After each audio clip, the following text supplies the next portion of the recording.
नमस्कार, ज्ञान सुविधा चैनल पर आपका स्वागत है। आज हम पढ़ेंगे कविता मनुष्यता, जो कक्षा 10 के पाठ 4 से ली गई है। इसके कवि हैं राष्ट्र कवि मैथिली शरण गुप्त। इसकी हिंदी और इंग्लिश दोनों में व्याख्या दी गई है। तो आइए आनंद लेते हैं कविता मनुष्यता का। आगे बढ़ने से पहले हम इस कविता का सार समझ लेते हैं। सज्जन मनुष्य में प्रेम, त्याग, सहानुभूति जैसे गुण होते हैं, जिसे मनुष्यता कहा जाता है। कहते हैं ना कि बड़े भाग्यमान मनुष्य तन पावा। भाग्यशाली आत्माओं को ही मनुष्य का जन्म मिलता है। पृथ्वी पर मनुष्य ही सबसे अधिक बुद्धिमान जीव है, जिसमें सोचने की शक्ति तथा भावनाएं बहुत अधिक विकसित होती हैं, और इसके कारण वो अपने अलावा दूसरों के हितों के प्रति भी जागरूक रह सकता है। हमारे राष्ट्र कवि श्री मैथिली शरण गुप्त जी ने इस कविता के माध्यम से कहा है कि संसार का हर जीव नश्वर है, अर्थात जिसने जन्म लिया है उसकी मृत्यु अवश्य होगी। तो फिर डर किस बात का? हमें निर्भीक होकर जीना चाहिए और अपने जीवन के साथ साथ दूसरों का जीवन भी संवारना चाहिए, ताकि सभी एक अच्छा जीवन व्यतीत कर सके।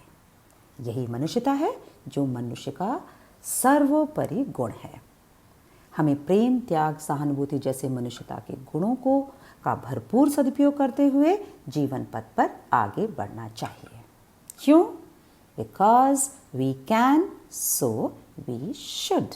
कविता मनुष्यता का पहला पद है, विचार लो कि मर्त्य हो, न मृत्यु से डरो कभी।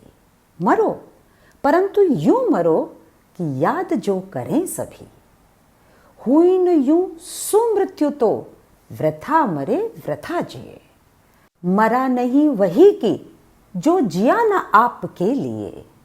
वही पशु प्रवृत्ति है कि आप ही चरे। वही मनुष्य है कि जो मनुष्य के लिए मरे। कवि ने मनुष्यता पर बल देते हुए कहा है कि विचार लो, मर्त्य हो, अर्थात मर्त्य अर्थात जिसकी मृत्यु निश्चित है। न मृत्यु से डरो कभी, तो मृत्यु से क्यों डरना। मरो, परंतु यूं मरो कि याद जो करें सभी।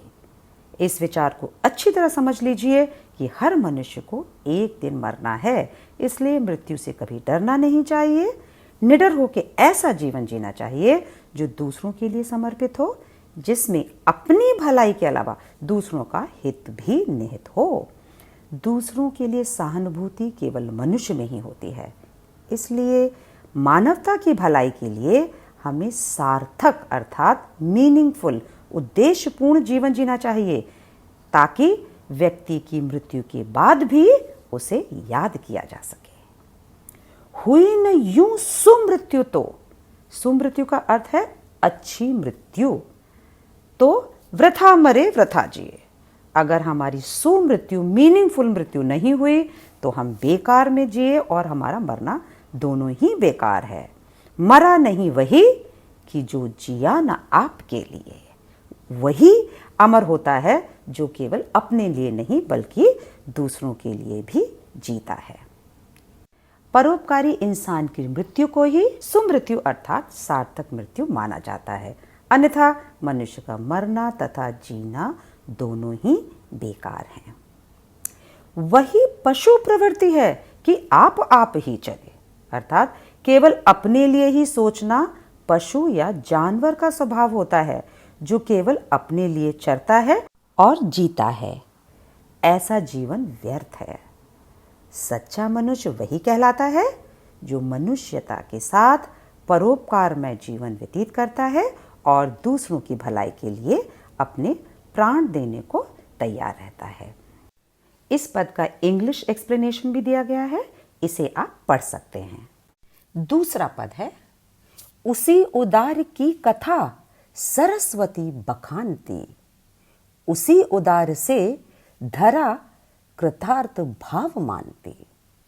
उसी उदार की सदा सजीव कीर्ति कूजती, तथा उसी उदार को समस्त सृष्टि पूजती। अखंड आत्मभाव जो असीम विश्व में भरे, वही मनुष्य है कि जो मनुष्य के लिए मरे। बच्चों, उदार का अर्थ होता है परोपकारी या दयालु व्यक्ति। तो कवि कहते हैं कि उसी उदार की कथा सरस्वती बखानती, उसी उदार से धरा कृतार्थ भाव मानती।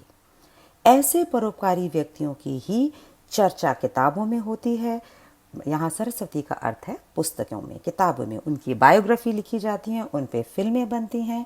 और धरा अर्थात पृथ्वी भी ऐसे लोगों का आभार मानती है जो परोपकारी होते हैं, दूसरों के हित के लिए काम करते हैं। उसी उदार की सदा सजीव कीर्ति कूजती, उसी उदार को समस्त सृष्टि पूजती। तो ऐसे परोपकारी व्यक्तियों का, उनकी ख्याति, उनका यश जीवंत रहता है, हमारे समाज में हमेशा जीवित रहता है और पूरी सृष्टि उनकी पूजा करती है, उनका सम्मान करती है। अखंड आत्मभाव जो असीम विश्व में भरे, वही मनुष्य है जो मनुष्य के लिए मरे। जो मनुष्य असीम मतलब सीमाहीन विश्व में, इस संसार में अखंड प्रेम मीन्स अटूट आत्मभाव भरते हैं। आत्मभाव का अर्थ होता है प्रेम तथा एकता की भावना। ये भरते हैं और सभी को एक समान समझते हैं। धर्म, जाति, भाषा या क्षेत्र या किसी संप्रदाय के आधार पर किसी से बैर नहीं रखते और सदा ही विश्व में एकता की भावना उत्पन्न करते हुए अपना जीवन समर्पित कर देते हैं। ऐसे मनुष्य ही सच्चे मनुष्य कहलाते हैं। इस पद का इंग्लिश में भी रूपांतरण किया गया है। अगला पद है, शुद्धार्थ रति देव ने दिया करस्त थाल भी, तथा दधीचि ने दिया परार्थ अस्ति जाल भी। उषि नर क्षितीश ने स्वमांस दान भी किया, सहर्ष वीर कर्ण ने शरीर चर्म भी दिया। अनित्य देह के लिए अनादि जीव क्यों डरे, वही मनुष्य है कि जो मनुष्य के लिए मरे। इन पंक्तियों में कवि ने पौराणिक कथाओं में से कुछ ऐसे व्यक्तियों के उदाहरण दिए हैं जिन्होंने जनहित के लिए, लोगों की भलाई के लिए अपना सब कुछ दान कर दिया। इसमें पहली कथा है रतिदेव की। रतिदेव एक राजा थे, लेकिन एक बार ऐसा समय आया कि उनके पास कुछ नहीं बचा, सब कुछ उन्होंने दान कर दिया और वो स्वयं कई दिनों से भूखे थे और वो भोजन करने जा रहे थे। तभी उनके सामने एक भूखा व्यक्ति आ गया। उन्होंने अपने हाथ में ली हुई वो थाली अपनी भूख को भूलकर उस ब्राह्मण को दान कर दी। यह त्याग की भावना रतिदेव की मनुष्यता दर्शाती है। स्वयं से पहले दूसरों के लिए सोचना मनुष्यता की निशानी है। परोपकार का एक उत्तम उदाहरण दधीचि ऋषि ने दिया। एक बार राक्षसों और देवताओं में युद्ध हो रहा था। देवता वो युद्ध तभी जीत सकते थे जब दधीचि ऋषि अपनी अस्थियां दान करते और उनसे बना हुआ वज्र वो युद्ध में प्रयोग किया जाता। जब ऋषि दधीचि को ये बात पता चली तो उन्होंने सहर्ष अपनी अस्थियां दान कर दी और इससे देवता विजयी हुए और दधीचि मरकर भी अमर हो गए। अगली कथा राजा शिबी की है। एक कबूतर अपनी जान बचाते हुए राजा शिबी के शरण में आ गिरा। उसका पीछा करते हुए एक बाज, जिसको फैल्कन कहते हैं, वो भी वहां आ गया और राजा से कबूतर को मांगने लगा। राजा ने कहा, मैं इसकी जान बचाऊंगा, मैं इसे तुम्हें नहीं दूंगा, तुम्हें क्या चाहिए? तब बाज ने कहा, कबूतर मेरा भोजन है, आप इसे मेरे से कैसे छीन सकते हैं? तो राजा बोले, यदि तुम्हें भोजन चाहिए तो मैं अपना मांस तुम्हें दे दूंगा। राजा ने एक तराजू मंगवाया और एक तरफ कबूतर को रखा और दूसरे पलड़े में अपने शरीर से मांस काट कर रख दिया। लेकिन कबूतर का वजन फिर भी भारी रहा और उन्होंने पूरे शरीर का मांस निकाल दिया, फिर भी कबूतर भारी था। अंत में उन्हें स्वयं पलड़े पर बैठना पड़ा। इस प्रकार अपनी जान को संकट में डालकर राजा ने कबूतर की जान बचा ली और परोपकार का एक उत्तम उदाहरण दिया। अगली कथा कर्ण की है, जो एक महान योद्धा थे तथा महादानी थे। उनके पास विशेष तरह की कुंडल अर्थात इयररिंग्स और कवच थे, जिसके कारण वो अमर थे, बहुत शक्तिशाली थे, उनकी मृत्यु नहीं हो सकती थी। कवच बॉडी शील्ड को कहते हैं, जो युद्ध में पहना जाता है अपने शरीर को बचाने के लिए। अब इंद्रदेव ने ब्राह्मण का रूप धारण करके कर्ण से उनके विशेष कुंडल और कवच दान में मांग लिए। कर्ण को मालूम था कि इससे उनकी मृत्यु हो जाएगी, लेकिन फिर भी उन्होंने अपने अमूल्य कुंडल और कवच दान कर दिए। इसीलिए उन्हें दानवीर कर्ण के नाम से भी जाना जाता है, जिन्होंने दूसरों की मदद के लिए हमेशा दान किया। इन सभी कथाओं से बच्चों कवि ने यह समझाने की कोशिश की है कि मनुष्य को मृत्यु से डरना नहीं चाहिए, क्योंकि इस नश्वर शरीर को तो मरना ही है, लेकिन हमारी आत्मा अमर है जो कभी नहीं मरती। इसलिए अपने प्राणों का स्वार्थ छोड़कर दूसरों के लिए जीना चाहिए, क्योंकि वही सच्चा मनुष्य कहलाता है और मरकर भी अमर हो जाता है, जो दूसरों के काम आता है। इन सभी कथाओं का अंग्रेजी रूपांतरण दिया गया है। चौथा पद है, सहानुभूति चाहिए महाविभूति है यही, वशीकृता सदैव है बनी हुई स्वयं मही, विरुद्ध भाव बुद्ध का दया प्रवाह में बहा, विनीत लोग वर्ग क्या न सामने झुका रहा। आह, वही उदार है परोपकार जो करे, वही मनुष्य है कि जो मनुष्य के लिए मरे। सहानुभूति का अर्थ होता है करुणा, दया या सिंपैथी। सहानुभूति चाहिए महाविभूति है यही, वशीकृता सदैव है बनी हुई स्वयं मही। मही का अर्थ होता है धरती। तो ये इतनी बड़ी विभूति है, इतना बड़ा गुण है कि पृथ्वी भी इसका आभार मानती है। किसका? सहानुभूति का आभार मानती है। और सहानुभूति से हम लोगों में आत्मविश्वास पैदा कर सकते हैं, उनके अंदर अपने जीवन की बाधाओं को खुशी से पार करने की हिम्मत भर सकते हैं।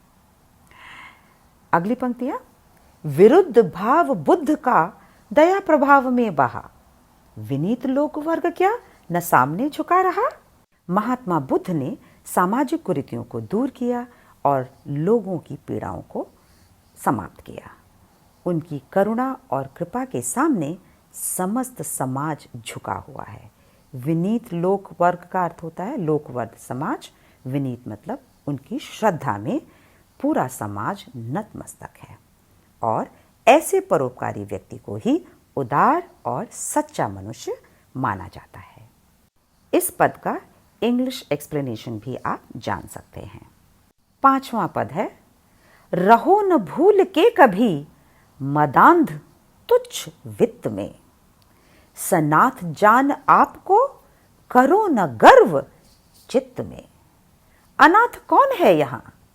त्रिलोकनाथ साथ हैं, दयालु दीन बंधु के बड़े विशाल हाथ हैं। अतीव भाग्यहीन है अधीर भाव जो करे, वही मनुष्य है कि जो मनुष्य के लिए मरे। इन पंक्तियों में कवि कहते हैं कि धन जैसी छोटी वस्तु, तुच्छ वस्तु को के घमंड में, मदांध अर्थात उसके घमंड में हमें कभी नहीं रहना चाहिए। रहो न भूल के कभी मदांध तुच्छ वित्त में, सनाथ जान आपको करो न गर्व चित्त में। चित्त का मतलब होता है अपने मन में हमें कभी धन जैसी छोटी वस्तु के लिए घमंड नहीं करना चाहिए। धन, संपत्ति, रिश्तेदार ये सभी नश्वर हैं। ये सारी सांसारिक चीजें एक दिन हमारा साथ छोड़ देंगी। ईश्वर समस्त सृष्टि को पालने वाले हैं। हमें उसकी कृपा की कामना करनी चाहिए तथा किसी के साथ ऊंच नीच का भेदभाव नहीं रखना चाहिए। हमें धीरज रखना चाहिए, क्योंकि जो समर्थ नहीं होता अर्थात जो निर्धन है, अनाथ है, जिसका कोई साथ नहीं देता, उसका साथ ईश्वर देते हैं। अनाथ कौन है यहाँ, त्रिलोकनाथ साथ हैं, दयालु दीन बंधु के बड़े विशाल हाथ हैं। कवि कहते हैं कि यहाँ पे अनाथ कोई नहीं है, त्रिलोकनाथ अर्थात ईश्वर, जिसे दीन बंधु भी कहा जाता है, उनके अब बहुत बड़े बड़े हाथ हैं। वो बहुत दयालु हैं और सभी की मदद के लिए हमेशा तैयार हैं। इसलिए कठिन परिस्थितियों में भी हमें हिम्मत नहीं छोड़नी चाहिए और ईश्वर पर विश्वास रखना चाहिए। अतीव भाग्यहीन है अधीर भाव जो करे। अधीर का अर्थ है जिसमें धीरज नहीं होता, संतुष्टि नहीं होती, जिनमें शांति नहीं होती। ऐसे लोग सबसे अधिक, अतीव अर्थात सबसे अधिक भाग्यहीन हैं, बदनसीब होते हैं। ऐसे लोग अधिक पाने के लालच में केवल अपने स्वार्थ के लिए जीते हैं और मनुष्यता का अपमान करते हैं। सच्चा मनुष्य बनने के लिए स्वयं को समर्थ समझकर किसी भी प्रकार का घमंड या अहंकार नहीं करना चाहिए। सदा उदार एवं परोपकारी स्वभाव अपनाना चाहिए। एक बार फिर से इस पद का भी इंग्लिश एक्सप्लेनेशन दिया गया है। छठा पद है, अनंत अंतरिक्ष में अनंत देव हैं खड़े, समक्ष ही स्वबाहु जो बढ़ा रहे बड़े बड़े। परस्परावलंब से उठो तथा बढ़ो सभी, अभी अमर्त्य अंक में अपंक हो चढ़ो सभी। रहो न या कि एक से न काम और कासरे, वही मनुष्य है कि जो मनुष्य के लिए मरे। पहली पंक्तियों का अर्थ है, अनंत अंतरिक्ष में अनंत देव हैं खड़े। अनंत का अर्थ होता है अंतहीन, अनेकों। तो ये यूनिवर्स जो है, अंतरिक्ष जो ब्रह्मांड है, इसमें अनंत देवी देवता हैं और वो हमारे सामने समक्ष ही, समक्ष का मतलब हमारे सामने, स्वबाहु जो बढ़ा रहे बड़े बड़े। अपनी स्व का मतलब अपनी, बाहु का मतलब है बाहें।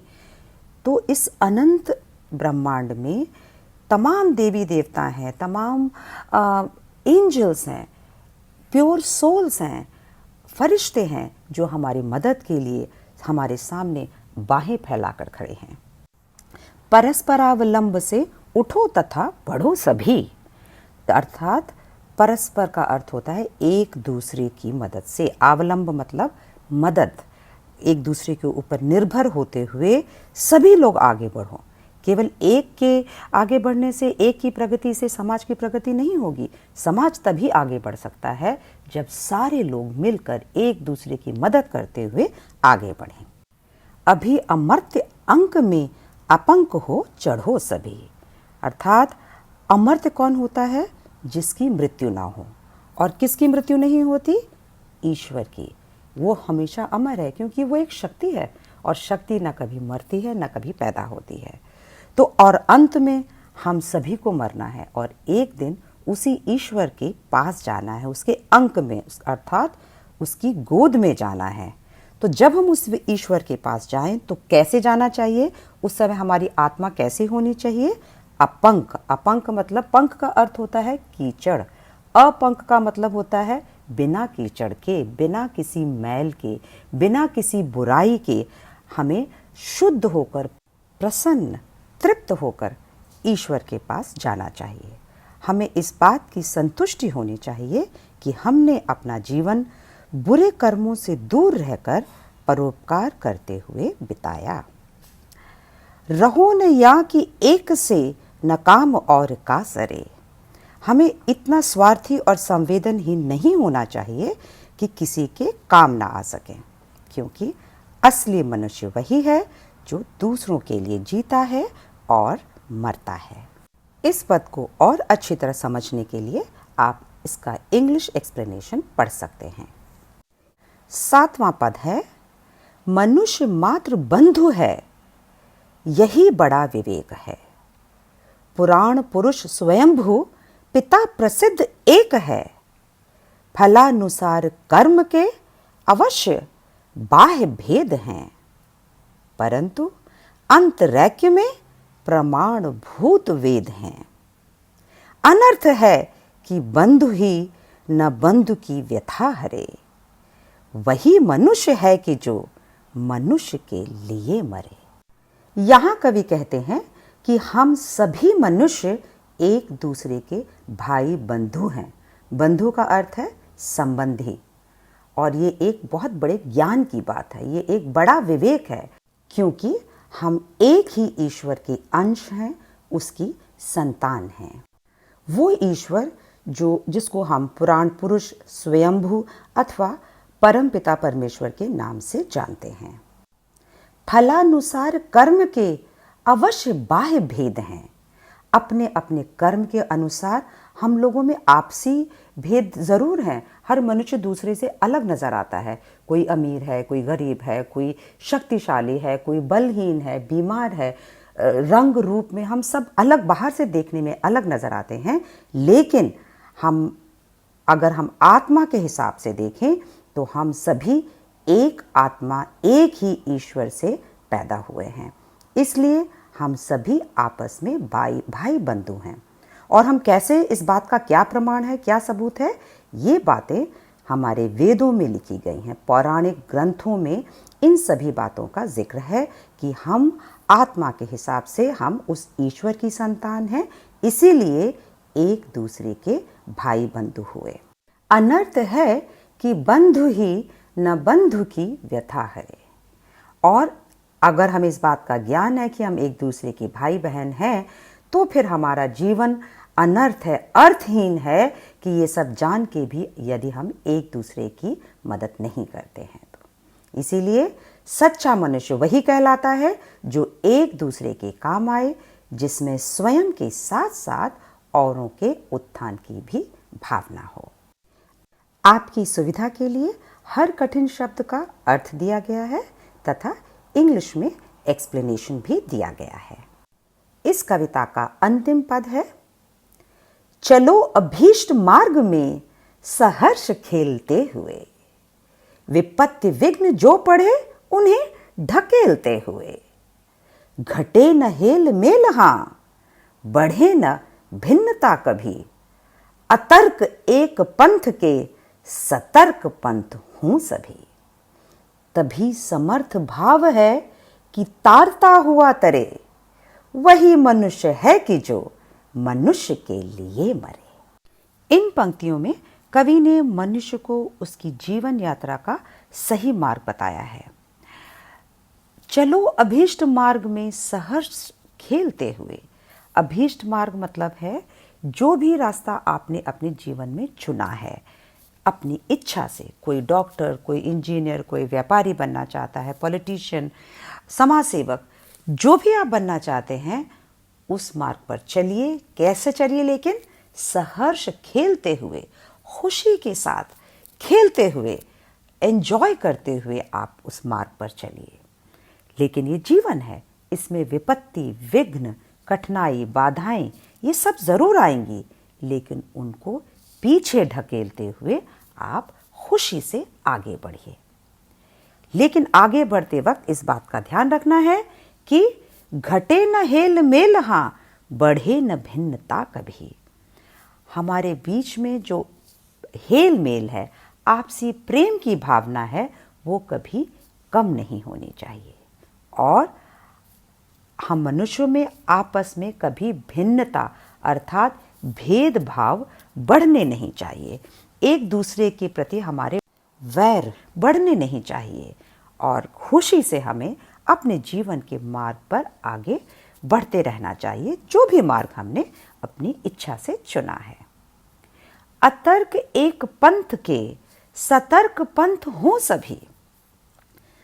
तर्क का अर्थ होता है वाद विवाद और अतर्क का अर्थ है बिना किसी डिस्कशन के, बिना किसी वाद विवाद के हमें इस बात को मान लेना चाहिए कि हम सभी एक ही पथ के, एक ही रास्ते के राही हैं और जिस पर हमें बहुत सतर्क अर्थात बहुत सावधानी के साथ हमें चलना चाहिए, अलर्ट होके चलना चाहिए, क्योंकि हम सभी का रास्ता एक है। हम सभी उसी ईश्वर की संतान हैं और अंत में अपने अपने कर्म करते हुए अंत में हम सभी को उसी ईश्वर के पास जाना है। तभी समर्थ भाव है कि तारता हुआ तरे। यदि हम अपने आप को समर्थ समझते हैं, समर्थ का अर्थ होता है योग्य, अपने आप को योग्य समझते हैं, तो अपनी प्रगति के साथ साथ हमें दूसरों की प्रगति में भी मदद करनी चाहिए। तरे का अर्थ होता है सक्सेसफुल होना, सफल होना, और तारता हुआ अर्थात दूसरों की भी मदद करना उस सफलता में। तो यदि आप योग्य हैं तो आपको अपनी सफलता के साथ साथ दूसरों की सफलता पर का भी ध्यान रखना चाहिए। एक दूसरे की मदद से हम व्यक्ति, समाज तथा विश्व का उत्थान कर सकते हैं और यही मनुष्यता की निशानी है। इसके साथ ही मैथिली शरण गुप्त जी की मनुष्यता कविता समाप्त होती है। अगले वीडियो में इसके प्रश्न उत्तर करेंगे। तब तक पढ़ते रहिए और बढ़ते रहिए।